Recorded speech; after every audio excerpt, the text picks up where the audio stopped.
Welcome to Great Loop Radio, brought to you by America's Great Loop Cruisers Association. We're dedicated to sharing Great Loop information and inspiration with those actively cruising, planning for, or dreaming about a Great Loop adventure. I'm Kim Russo. I'm the director of AGLCA. Today we're continuing our monthly series on how I found my Great Loop boat. And for those of you who follow us on social media, YouTube, whatever it might be, we've got some familiar guests for you because David and Amy Deutl from Selah Way, sorry, I always stumble over that for some reason. Selah Way is their boat name. And they're going to join us today and tell us a little bit more about their boat and how they chose this specific boat for their Great Loop. So before we jump into the conversation, as always, I want to take a moment to recognize and thank our Admiral sponsors who support AGLCA at the highest level. They are Curtis Stokes and Associates, Passage Maker Trawler Fest, Skipper Bob Publications, and Waterway Guide Media. As always, we encourage our listeners and viewers to support these businesses that support the Great Loop. So, with the introduction out of the way, I want to go ahead and officially introduce David and Amy. David, Amy, thank you for joining me. It's great to be here. Thanks for having us. Yes, and as I said, they're probably familiar to some of you because they have been our guests for Dock Tales in the past and shared a lot about their Great Loop adventure during that session. But today we want to talk a little bit more about how they found the boat. And we had reached out to some of our sponsors and said, tell us somebody who's got a neat story about how they found their boat. And it was actually Brian Donovan from Shady Harbor Marina said, oh, you got to talk to Amy and David. Everybody loves Amy and David. They're great. So here we are. So we welcome you back. Good old Brian. Yeah, he's a hoot. And he's a great supporter of AGLCA. So let's start from the beginning for those who maybe didn't see the Dock Tales episode and tell us what kind of boat you have. We had a 1980 36-foot Albin Trawler, single Fort Lehman 120, and we just loved it. Mm-hmm. Absolutely loved it. It was a phenomenal boat to travel with. We were lucky to find it. And we have to thank Brian for all of his help along the way. Yeah, we were lucky to find it because just before we looked at it, I had said, I am done looking at trawlers. Well, and I kind of want to jump into that story because, everybody starts their Great Loop boat somewhere. And I know you were particularly interested in trawlers. So tell us, first of all, gosh, where to start with you two? So many details. Tell us, first of all, because we can tell that you're on a boat, but that is not your Albin. So where are you today? What's your boat now? We're in Ottawa, mm-hmm. Ontario, Canada. Mm-hmm. In the midst of the Triangle Loop. We're halfway through, and we're on our way back to Lake Champlain to head back down to Donovan Shady Harbor. So, but we are on, she wants to know what boat we're on. Oh, we're on a 44-foot high star sun deck trawler. And she is your new to you boat, correct? We bought this boat after we completed the loop last year. When we were halfway through the loop, we decided we wanted to live on a boat full time. And if we were going to do that, we had three things that we must have for long-term living. Something to replace our house, rather than just something to cruise with for 10,000 miles. Because this is our house. We don't own our dirt home anymore. Right. So we needed something like, I wanted a cottage on the water. And you got that. Yeah, there you go. So let's talk about your looping boat, your Albin Trawler. How long did you have the boat? 3 years. Almost 3 years. Mm-hmm. Yes. So when you selected that for the loop, you mentioned you don't have a dirt home and now you've upgraded to have something that's got a little bit more room to kind of replace the home. So when you picked the 36-foot Albin, what was your plan? Was it to do the loop and then go back to your dirt house? What were you thinking when you picked out a 36-foot? Well, we weren't even thinking about doing the loop when we bought the Albin Trawler. Mm-hmm. And it was Brian that actually planted the seed in us. He kept on talking about loopers, and I'm like, what are these? Who are these types of What people? are, Brian, what are loopers? So Mhm. it's his fault. We bought the boat from him in October, and ended up leaving it down at Donovan Shady Harbor for the winter. Splashed it the next spring during the pig roast and took it back up to Lake Champlain, Mhm. and had it on Lake Champlain for a year. I was still working. Amy was working. And we still owned our home at that point. We were just weekend boaters, long weekend boaters. We took a week here or there. But Lake Champlain, that was our home. Right. And where we got used to operating a diesel, single engine, larger boat. And then because Brian put this great loop idea in our heads, I think David was like, he grabbed on to doing the great loop pretty much right away. I was still in work mode and had anticipated working another, I don't know, 5 to 10 years at that point. I was still in work mode the first year we owned the yacht. So your quest for that perfect boat then, since it wasn't specifically for the Great Loop originally, but your kind of your list of features you were looking for is actually still pretty similar to many loopers, which may be why Brian said, "Oh, you need to do the loop." But tell us what you set out to find. I know you said you liked the classic look of a trawler, so tell us a little bit more about that and what features you wanted to make sure you had, because you were thinking more towards week-long or weekend cruising. Well, we're very visual people, Mm-hmm. and the first time we even considered getting a trawler instead of a go fast boat, Amy saw one coming around the corner at an anchorage on Lake Champlain, and her eyes lit up, and she goes, "Here comes my dream boat." It was just the classic lines.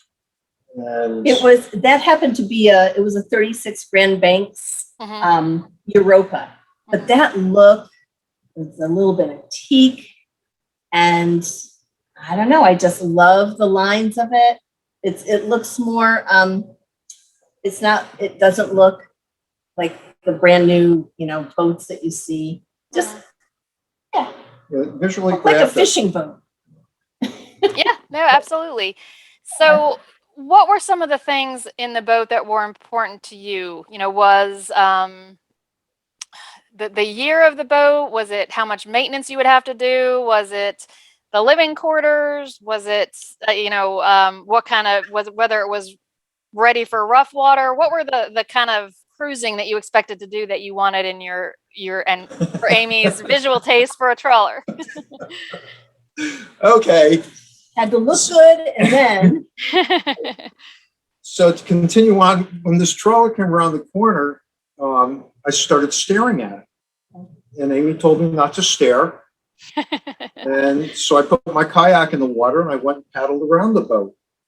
And the guy was looking at me, and I said, "Well, my wife told me I couldn't stare at your boat, so I thought I'd just come over here and check it out casually." And he invited me on. He showed me just the living space and the comfort of a trawler. And somewhere along the conversation, he said, and my eyes were going, ka-ching, ka-ching, ka-ching. And he goes, "If I can afford this boat, anybody can afford this boat." And I looked at him and he said, "No, seriously." And that's when we went home and we started looking on the internet for pricing on used trawlers. Mm-hmm. So that was probably our number one, was like, it had to be within our budget.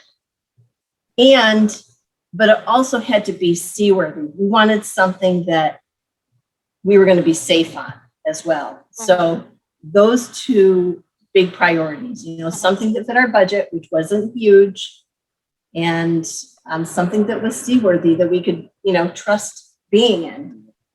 So. And the living space. So, and there are lots of people on, none of us, very few of us have an unlimited budget for selecting that Great Loop boat. So for those who, have what they would deem a smaller budget and are still maintaining their dirt home, which is, of course, an added expense, Was there kind of a, I don't know how much you want to share about what your budget was, but was there a length overall that seemed to fit within that you would suggest people on a tighter budget look at? And was there an age of the boat? We know you wound up with a 1980 36 footer. Is that kind of the sweet spot that you found, or is that just this happened to be a sweet spot for this particular boat? It was the sweetest spot you could possibly find. When we first started to look at boats, we were fortunate to have a very good friend who's a surveyor for boats. And he gave us some tips.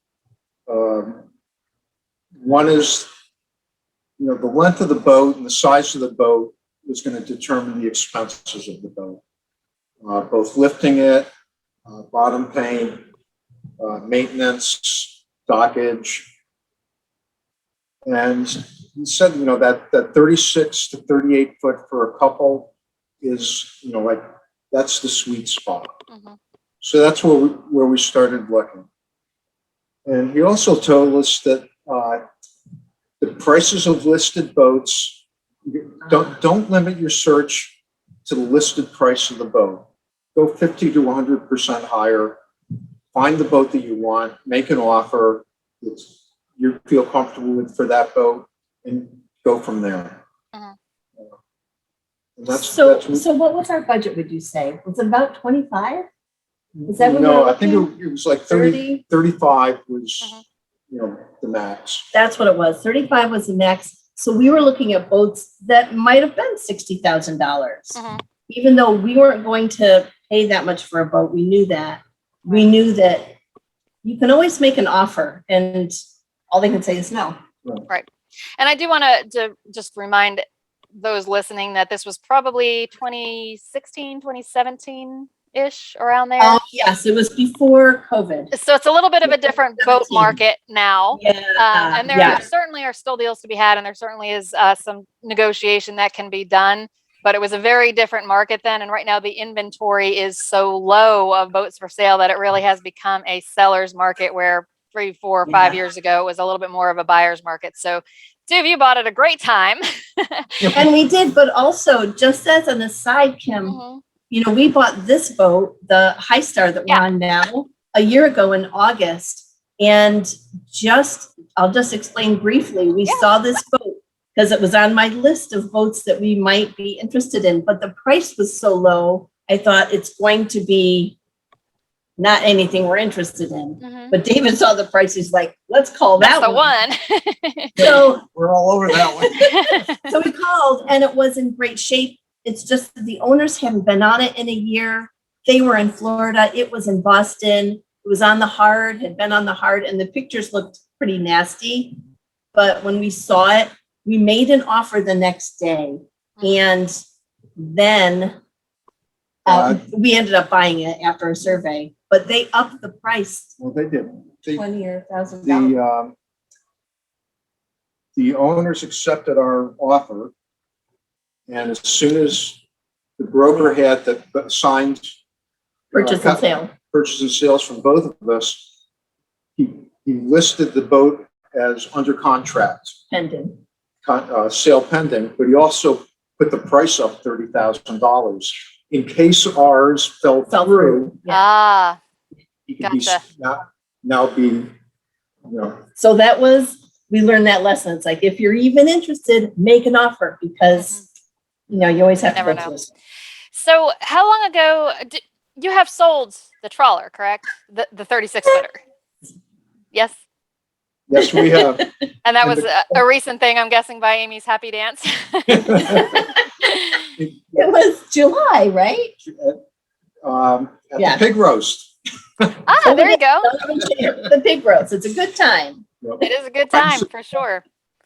So I want to talk a little bit more about the features of the boat, but since we're kind of talking, about buying and selling and how you switched boats, when you sold, because it was a 1980 boat, because we hear all kinds of things about it's harder to get financing for an older boat, and it's harder to get insurance. And so some folks shy away a little bit from buying an older boat, knowing that at some point they will have to sell it, and will it limit their pool of buyers to buy it from them when it comes time to sell if it's an older boat? So did you experience any trouble with the sale because of the age of the boat?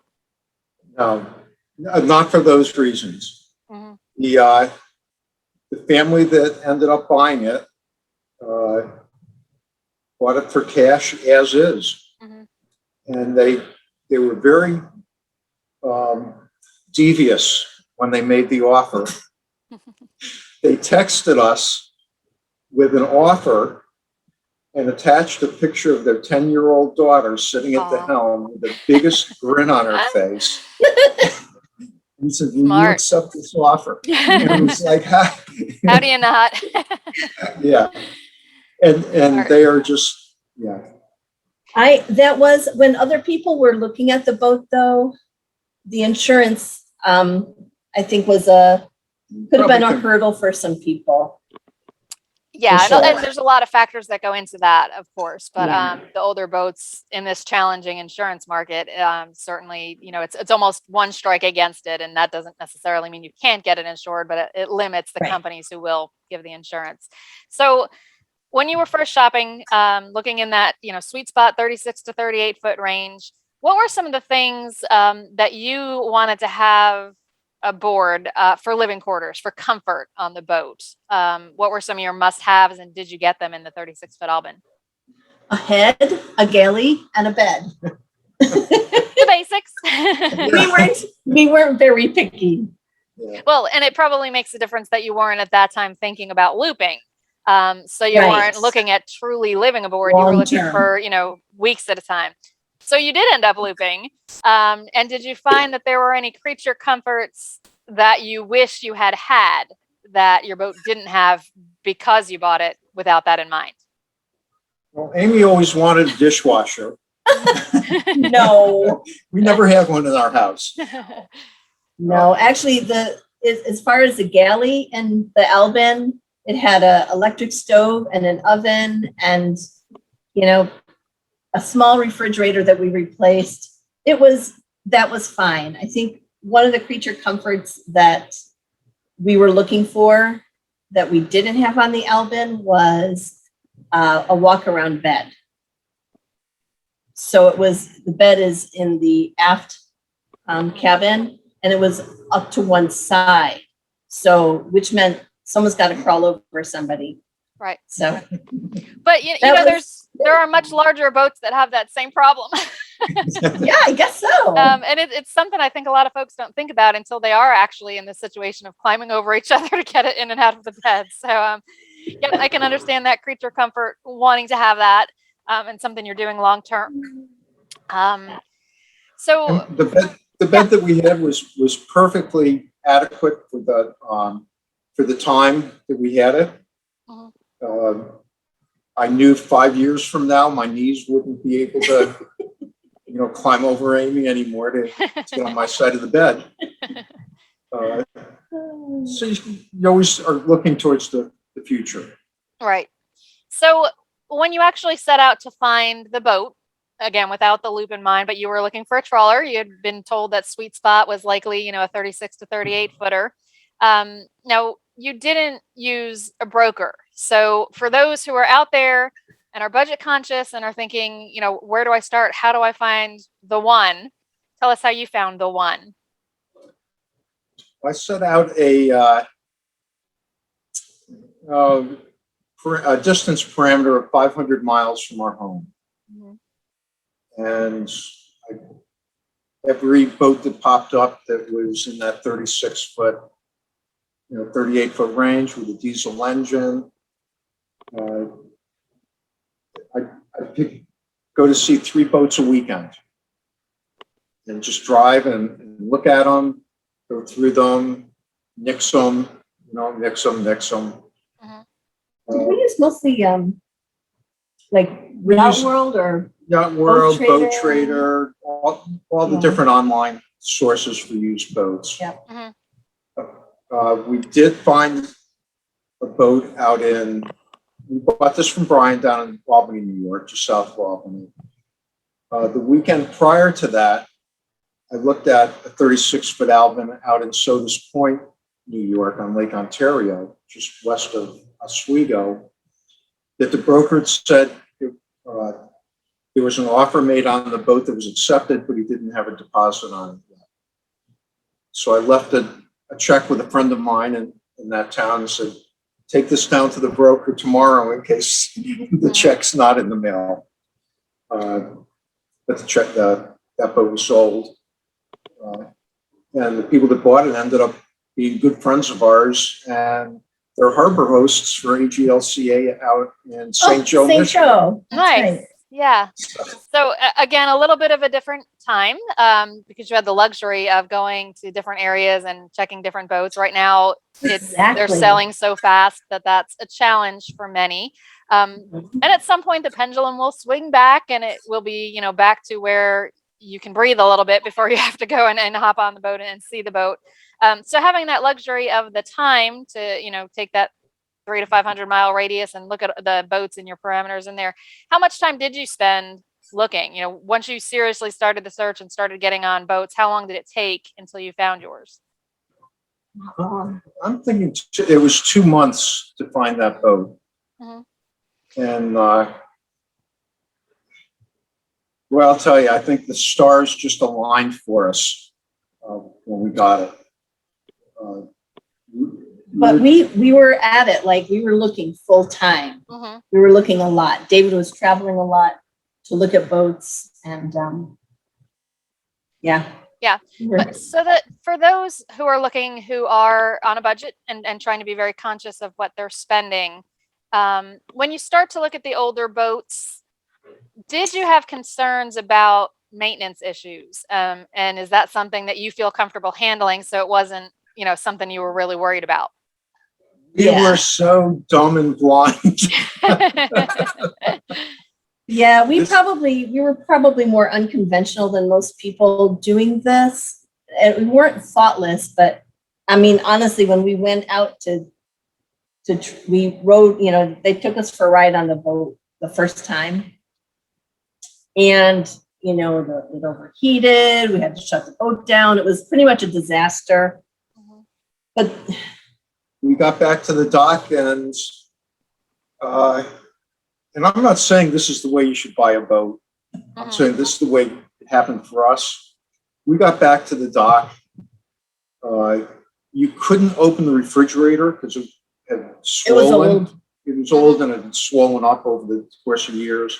We finally pried the door open, and there were 2 cans of Jenny Cream Ale in the refrigerator.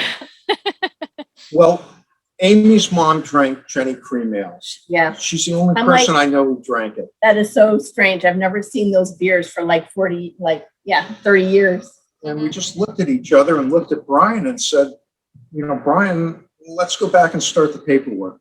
So The boat floats and the engine runs. not very well. But David is quite handy. He's done a lot of the work himself, which is really important. Because it could have cost us so much more money if we had to source that out elsewhere. So he learned a lot. That's the thing. Yeah, I think that's the thing to be cognizant of for those listening or watching who are looking at older boats, is if you don't have the skills to do a lot of the work yourself, spending a little more on the upfront purchase may in the end save you some. So it's great that David had the skills and the confidence and the ability to do some of that work on the boat. But did you budget, you know, you had your boat buying budget, but did you have a certain amount budgeted towards repairs or maintenance in the event that because it was a little bit of an older boat, you know, things happen even with newer boats? We went with the, I guess it's a common percentage of 10% of the purchase price Per year. per year. And did it come close to that for you on the loop? Did you even calculate that? Not everyone does. Well, with upgrades, it was probably pretty close to that. Yeah. Okay, that's good information. There were some, I don't think there were any safety issues that we had to address, but they were comfortable. It needed a new windlass. It needed a new refrigerator. Yeah, that's not too bad. And a new anchor. If you had to pay for YouTube. That would have killed our budget for repairs, because he spent so much time, even before we bought the boat, watching YouTube, people that were doing it themselves, you know, and on websites they had forums for this kind of work. So yeah, it's a great resource. There's a lot of people who know their stuff on YouTube that are willing to share it. So that's great. We have been chatting away, and I have not yet taken a break to play a message from one of our sponsors. So I'm going to go ahead and do that, and we'll come back with a couple of final questions for you before we wrap up. So we'll be back in a moment. Did you know that every mile of the Great Loop is covered by Skipper Bob guides? Its mile-by-mile format is a great planning tool and essential at the helm. On the most popular routes and side trips, Skipper Bob covers preparation, navigation, bridges and locks, and the best places to visit. Skipper Bob guides are updated each year, and its website keeps you current with navigation alerts and cruising news. To check it out, go to skipperbob.net. Skipper Bob is a proud Admiral sponsor of AGLCA. We're back on Great Loop Radio. My guests today are David and Amy. They are aboard Selah Way, and they are actually still aboard Selah Way, even though the one that they're sitting on today with us is not the original, the 36-foot Albin Trawler that they use for the Great Loop that we've been mostly talking about today. As they mentioned, they have since upgraded because they are true liveaboards now, and had bought the original 36-footer not with the idea of even looping, let alone full-time living aboard. So you are because it's an interesting tidbit, you are currently in Canada doing the Triangle Loop, and for a pretty good long time we weren't sure that was going to be possible this season, and sadly for our Canadian members it still is not possible for them to cross the border into the US, but you are enjoying the Triangle Loop. So just give a quick, for those who aren't familiar with it, an overview of what the Triangle is, and then just tell us where you are today. I'm going to do that. Sure. Are you sure? Absolutely. Okay, you can add. Well, we started in Burlington, Vermont on Lake Champlain. So the Triangle Loop, of course, you can start anywhere, but that's where we started. You were doing it in a clockwise direction. So from Burlington, we headed south, went down the Champlain Canal to Waterford, took a right onto the Erie Canal. It was just perfect timing for turning right again onto the Oswego Canal, which had been closed for about 2 weeks. And we ended up in Lake Ontario. From Lake Ontario, normally you would just cross over to Cape Vincent or Kingston on the St. Lawrence River. We did a little bit of a side trip there on Lake Ontario before we did that. And we spent some time in the Thousand Islands.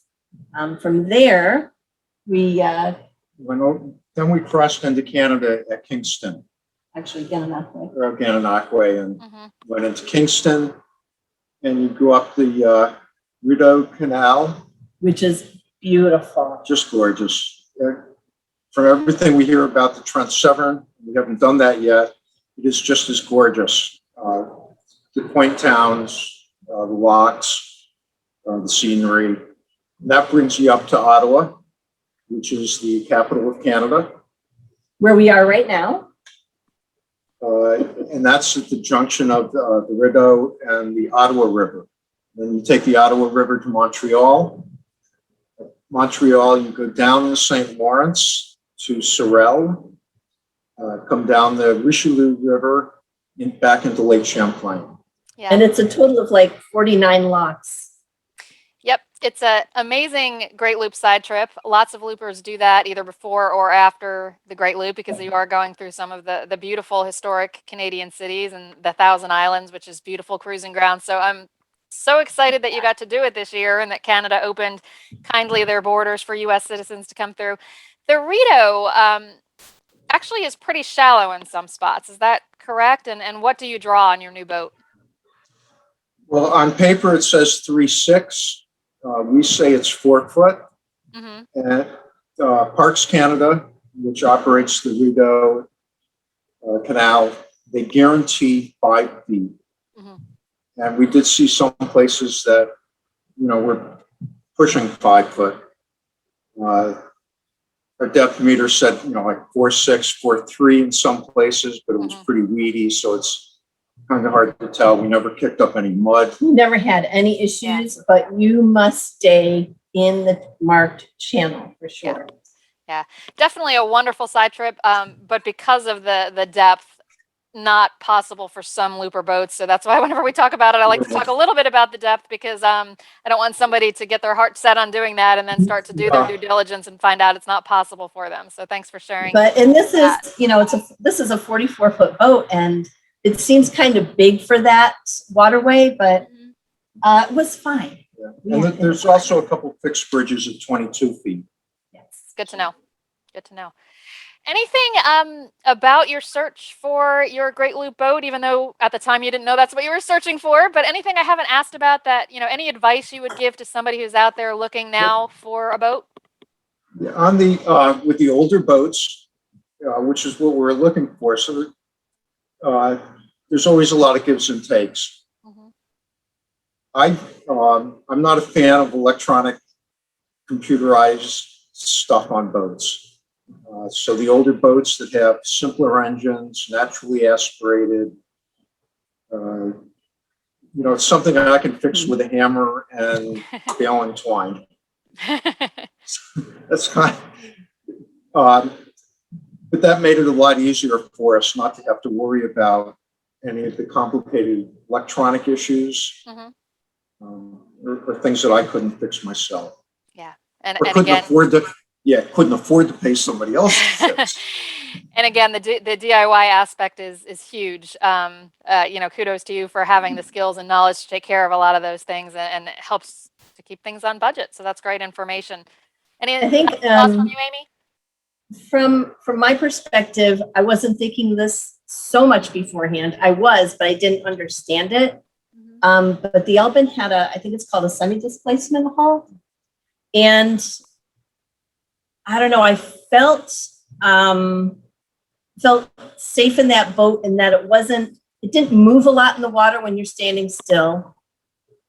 And it just, being on other boats since then, I've noticed some boats are just kind of lighter or not quite as solid in the water as maybe some of those older semi-displacement hull boats. That I'm so glad that was something that the Albin provided for us. I just felt stable in the water with that boat. And that's a good point, because not something that's immediately apparent when you are boarding boats, especially obviously if you're sitting at a dock. So good thing to consider and look when for. When I'm on one now, I realize it's like, ugh, I wouldn't want this. Amy and David, anything else you wanted to add? We did not want to sell the Albin. Yeah, that's our heart boat. Like, if we ever have to go back to a boat, like, we'll look for that boat again because we loved it that much. Oh, that's so good to hear. I love when we hear from somebody who found a deal on a boat, who had a budget, was able to stick with it, and it was perfect for them. You know, no sacrifices because of budget, and love to hear that. So David and Amy, Selah Way. I always say that wrong. I think it's because of the way it's spelled, but it's Selah Way. Selah Way. And I do, I get that song in my head after I see your boat name. But it's spelled, for those of you who are wondering why I keep stumbling over something as simple as Selah Way, it is spelled Selah. Yes. So Selah Way, but the spelling is a little bit different. And we've talked in our Dock Tales about where that name came from, and it's a really neat story. So if you're interested in that, check out our Dock Tales, which is on YouTube and on our Facebook, I believe, with David and Amy, because we talked at length about the boat name Selah Way. I got it that time. Good job. So thank you both. Appreciate you being here. It's always a pleasure chatting with you, and we hope to have you back again at some point down the road. Great. Thanks, Kim. Thanks for everything you do for us and for the AGLCA. Yeah. Oh, it is absolutely my pleasure. It's a lot of fun. We appreciate it. You are so welcome. And to our viewers and listeners, thanks for joining us once again on Great Loop Radio. We'll be back next week with another episode. Until then, safe cruising.